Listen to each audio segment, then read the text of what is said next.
Bismillahirrahmanirrahim. Assalamualaikum warahmatullahi wabarakatuh. Alhamdulillah nahmaduhu wa nasta'inu wa nastaghfiruh wa na'udzubillahi min syururi anfusina wa min sayyiati a'malina may yahdihillahu fala mudhillalah wa may yudlil fala hadiyalah. Asyhadu an la ilaha illallah wa asyhadu anna Muhammadan abduhu wa rasuluh. Allahu ta'ala fil Qur'anil azim. A'udzubillahi minasyaitonirrajim. Bismillahirrahmanirrahim. Qul siru fil ardi sumangzuru kaifa kana akibatul mukadzibin. Rekan-rekan Al-Amin Touring Club 15 yang berbahagia, marilah segala puja dan puji kita peruntukkan bagi Allah Subhanahu wa taala. Salawat dan salam untuk Rasulnya Muhammad sallallahu alaihi wasallam. Dan semoga kita menjadi umatnya yang senantiasa istiqomah dalam menegakkan risalah Islam ini. Allah Subhanahu wa taala telah memerintahkan kepada kita agar senantiasa bergerak, berjalan, berharokah, agar kita bisa mengambil ibrah dari setiap destinasi yang kita kunjungi. Kul siru fil ardi manzuru kaifa kana akibatul mukadzibin. Katakanlah, berjalanlah di muka bumi, kemudian perhatikanlah bagaimana kesudahan orang-orang yang mendustakan itu.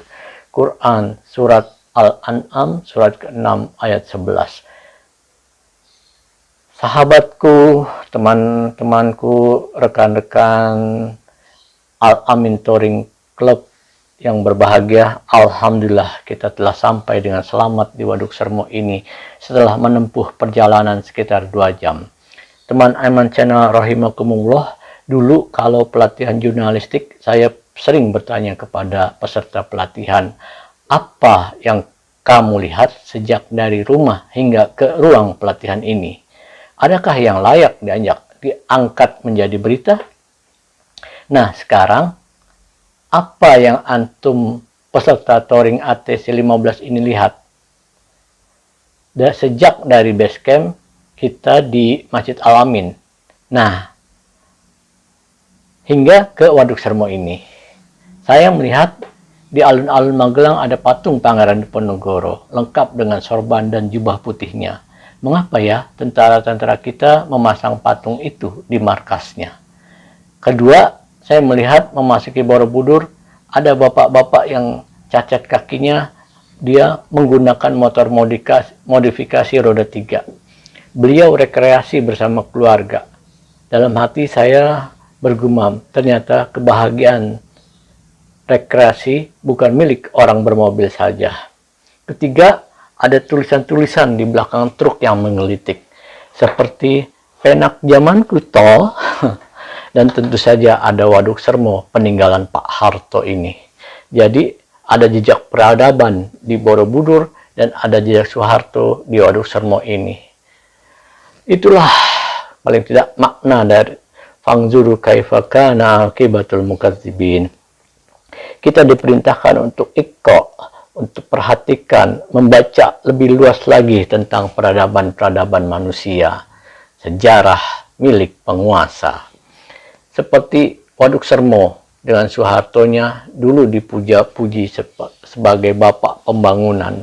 Tapi sekarang orang atau politisi khususnya enggan menyebut Pak Harto karena khawatir disebut sebagai pengikut, lantaran khawatir menghambat, mengancam karir politiknya. Jawa sebagai suku tidak semua orang suka. Waktu liputan di Aceh dulu ketika meliput tsunami, masih ada orang Aceh sendiri yang sangat membenci Jawa. Seperti halnya orang-orang Papua mungkin sekarang. Demikian pula bila kita mempelajari sejarah bangsa Jawa, mau tidak mau harus membicarakan sosok kontroversial seperti Ken Arok. Kejahatan apa yang tidak dilakukan oleh tokoh ini? Merampok, membunuh, dan pebinor, perebut bini orang. Soal ini tentu ada perdebatan, tapi sekali lagi poinnya sejarah milik penguasa. Sejarah Soekarno hilang di masa Soeharto, sejarah Soeharto hening di masa reformasi. Begitulah sejarah milik penguasa. Begitulah sejarah seperti roda roda motor kita ini ya, terus berputar. Ada jaya dan runtuhnya, ada sisi terang dan gelapnya. Watilkal ayyamu nudawiluha bainan nas, dan masa kejayaan dan kehancuran itu kami pergilirkan di antara manusia agar mereka mendapat pelajaran. Firman Allah Subhanahu wa taala surat Ali Imran surat ketiga ayat 140. Oke, lanjut teman Eman channel rahimakumullah. Kemarin saya juga mengantar piknik siswa-siswi Madrasah Ibtidaiyah MI Darussalam kelas 5. MI Darussalam Karangmalam Secang ke Gunung Tidar. Karena sesuatu hal, saya naik dan kemudian harus turun lebih dulu. Di bawah, di warung setempat, saya melihat-lihat tingkah laku monyet. Populasi monyet di Gunung Tidar itu ternyata tidak terkendali dan boleh dibilang sudah menjadi hama. Begitu kata mbak-mbak penunggu warung. Monyet seperti umumnya binatang kawin atau senggama di sembarang tempat. Rakus, suka merebut barang pengunjung dan suka merusak terutama spion-spion mobil yang parkir di dekatnya. Kata si mbak-mbak penunggu warung, dikasih makan berapapun tidak ada kenyangnya. Secara sambil memperhatikan monyet itu, lama-lama saya jadi kepikiran. Secara humor saya mengatakan, saat ini siapa yang nonton? Kita nonton monyet atau monyet itu yang menonton kita? Oke, lanjut lagi. Tapi ada juga sisi positifnya. Ternyata mereka monyet-monyet itu hidupnya berjamaah. Setiap kelompok ada ketuanya. Di Tidar ini, di Gunung Tidar ini paling tidak ada 3 kelompok. Kelompok dasar ya, kelompok tengah dan kelompok puncaknya. Masing-masing ada penguasanya. Katanya kalau menangkap satu saja, maka yang lain akan mengikuti. Teman Eman channel rahimakumullah, lanjut. Dulu kami di Majalah Sabili pernah menerbitkan edisi khusus tentang petualangan ini, The Great Muslim Travelers. Jadi edisi khusus ini sukses karena banyak dicari dan dikoleksi. Tapi belakangan saya baru mengetahui ada poin yang kurang atau kelewat, yakni bahwa semua pengembaraan itu atas perintah dari khalifah atau penguasa. Poin yang kurang itu adalah bahwa semua pengembaraan itu atas perintah dari khalifah atau penguasa Islam waktu itu. Jadi bukan sekedar piknik, jalan-jalan, atau sekedar mengibarkan bendera, melainkan ada nilai-nilai harokah di sana dalam petualangan itu, seperti Ibnu Batutah yang puncak petualangannya hingga sampai ke dinding Ya'juj dan Ma'juj dan hingga sekarang belum terlampaui. Petualangannya itu semua atas perintah khalifah. Demikian pula Laksamana Cheng Ho dan hingga Columbus pun atas perintah Raja Kristen waktu itu. Bukan sekedar piknik, rekreasi, atau selfie-selfie. Teman Eman channel rahimakumullah, ini menjadi bahan pemikiran.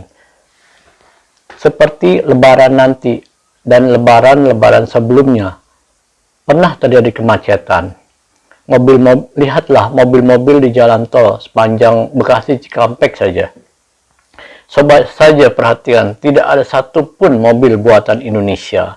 Mayoritas made in Japan. Hitung saja berapa nilai mobil-mobil itu. Dan pemiliknya itu kita, umat Islam.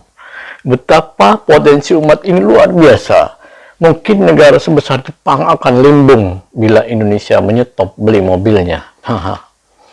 Mudik dan potensi umat, demikian kultum singkat ini. Sebagai stimulus untuk berpikir, diskusi kebangkitan umat. Wallahu a'lam bishawab. Assalamualaikum warahmatullahi wabarakatuh. Hasbunallah wa ni'mal wakil, ni'mal maula wa ni'mal nasir. Subhanakallahumma wa bihamdik, asyhadu an la ilaha illa anta, astaghfiruka wa atubu ilaik. Wassalamualaikum warahmatullahi wabarakatuh. Tinggalkan jejaknya di kolom komentar ya, teman